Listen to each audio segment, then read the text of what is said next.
Hello friends, आज का topic है राज्य के नीति निर्देशक तत्व DPSP directive principles of state policy. नीति निर्देशक तत्वों को जानने से पहले कुछ विशेष तत्व जो याद रखे जाने योग्य हैं उनके संबंध में बात करते हैं। तो नीति निर्देशक तत्व का उल्लेख संविधान में भाग 4 में किया गया है और संविधान में इनका वर्णन अनुच्छेद 36 से 51 तक है। इन डीपीएसपी को आयरलैंड के संविधान से लिया गया है और आयरलैंड का संविधान 1937 में बना था और आयरलैंड ने इस संविधान को स्पेन के संविधान से ग्रहण किया था। तो डीपीएसपी का मुख्य उद्देश्य क्या था? सामाजिक और आर्थिक लोकतंत्र की स्थापित कर कल्याणकारी राज्य की स्थापना करना इसका उद्देश्य था। राज्य के डीपीएसपी मौलिक अधिकारों से किस प्रकार भिन्न है? दोनों में भिन्नता किस प्रकार है? तो मौलिक अधिकार व्यक्तिगत हितों और राजनीतिक न्याय पर आधारित है, जबकि राज्य के नीति निर्देशक तत्व सामाजिक और आर्थिक न्याय को बढ़ावा देते हैं। मूल अधिकार परिवर्तनीय है, जबकि राज्य के नीति निर्देशक सिद्धांत परिवर्तनीय नहीं है। मौलिक अधिकार व्यक्ति के अधिकार के लिए हैं, जबकि डीपीएसपी समाज की भलाई के लिए है। मौलिक अधिकार नागरिकों को स्वतः ही प्राप्त हो जाते हैं, जबकि डीपीएसपी राज्य सरकार के द्वारा लागू करने के उपरांत ही नागरिक को प्राप्त होते हैं। और तेज बहादुर सप्रू समिति द्वारा इनको संविधान में जोड़ने की सलाह दी गई थी, सिफारिश की गई थी। तो तेज बहादुर सप्रू कौन थे? ये एक भारतीय स्वतंत्रता सेनानी, वकील, राजनीतिक थे जिन्होंने भारतीय संविधान का मसौदा तैयार करने में काफ़ी मदद की थी। ब्रिटिश शासित भारत में लिबरल पार्टी के ये नेता थे।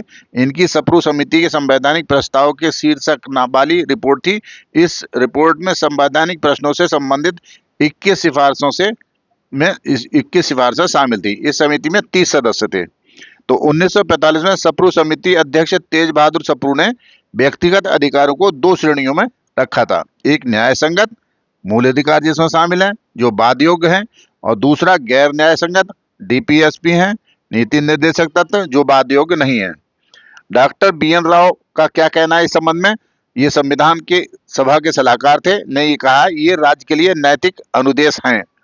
डॉक्टर भीमराव अम्बेडकर ने इन तत्वों के संबंध में क्या कहा? संविधान की अनोखी विशेषता है और आर्थिक लोकतंत्र की ये स्थापना करते हैं। KT साहा ने क्या कहा? डीपीएसपी तत्व एक ऐसे चेक की भांति है जिनका भुगतान बैंक की सुविधा अनुसार अदा किया जाएगा।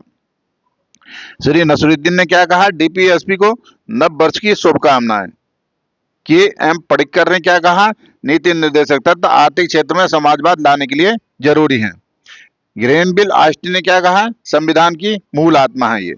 आइवा जेनिंग्स ने क्या कहा? डीपीएसपी को पवित्र इच्छाएं कहा, फेबियन समाज की झलक मिलती है। कृष्णा स्वामी ने क्या कहा? भावनाओं का स्थायी कूड़ागर है।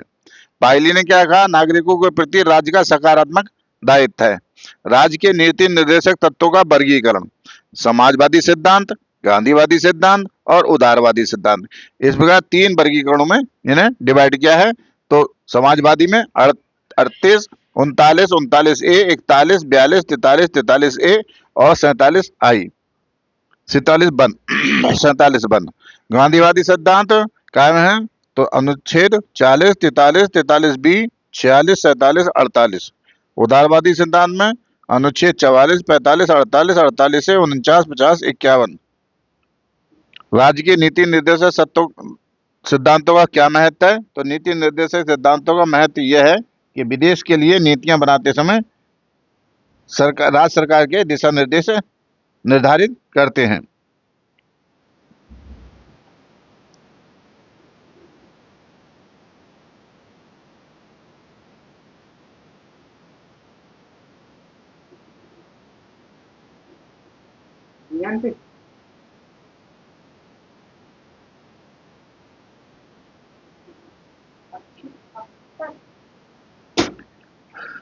अब देखिए नीति निर्देशक तत्व जो हैं वो उनकी ट्रिक है।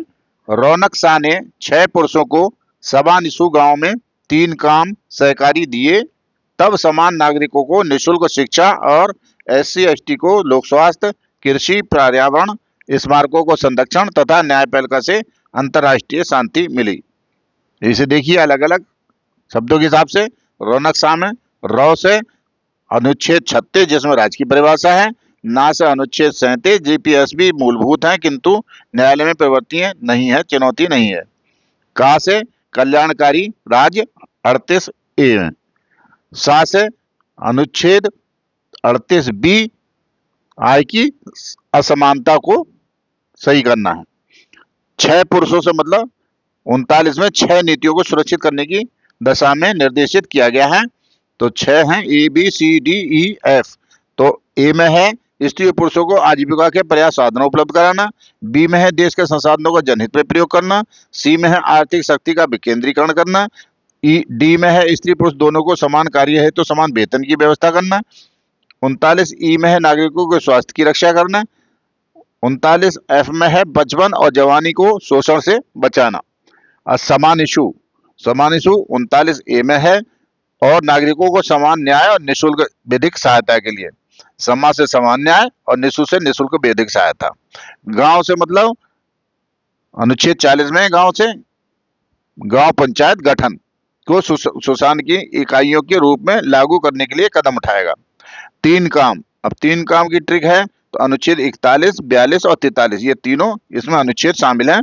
3 काम है, काम करने, शिक्षा, अपने, बेरोजगारी, बुढ़ापा, बीमारी, विकलांगता के मामले में सार्वजनिक सहायता के अधिकार को सुरक्षित करता है। दूसरा काम है कामगारों के लिए काम की न्याय संगत दशाएं और महिलाओं की प्रसूति सहायता की व्यवस्था करता है। और तीसरा काम है काम को करने की न्यूनतम मजदूरी प्रदान करना और कुटीर उद्योगों का विकास करना। ये 3 काम हो गए। अब सहकारी का मतलब क्या है? सहकारी संस्थाओं की उन्नति करना 43A में।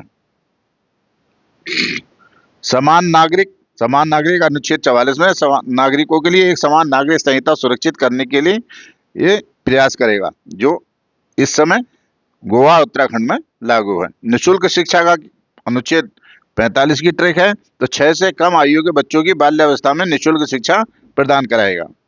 SC/ST का अनुच्छेद 46 में तो SC/ST और दुर्बल कमजोर वर्गों के लिए शैक्षणिक और आर्थिक हितों की बढ़ाने के लिए प्रयास करेगा। लोक स्वास्थ्य से अनुच्छेद 47 में पोषाहार का स्तर और जीवन स्तर को ऊंचा करना और लोक स्वास्थ्य का सुधार और मादक पदार्थों पर रोक, ये अनुच्छेद 47 में है। अनुच्छेद 48 में है कृषि, राज्य कृषि और पशुपालन को आधुनिक और वैज्ञानिक तरीके से संगठित करने का प्रयास करेगा और ऊंट और गाय बधी को रोक लगाएगा। पर्यावरण अनुच्छेद 48A में पर्यावरण, वन, वन्य जीवों का संरक्षण, पेड़ कटान पर रोक। स्मारकों मतलब स्मारकों का संबंध अनुच्छेद 49 से राष्ट्रीय महत्व के स्मारकों स्थान और संरक्षण करना।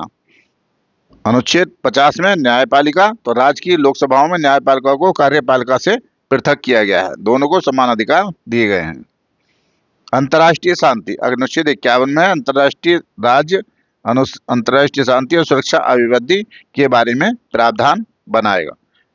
आपको ये वीडियो अच्छा लगा हो तो आप इसको लाइक करिए, कमेंट करिए और शेयर कीजिए, और नए हैं तो इसको सब्सक्राइब कीजिए क्योंकि इस तरह की और वीडियो प्राप्त करने के लिए आपको जानकारी प्राप्त होती रहेगी। Thank you. जय हिंद।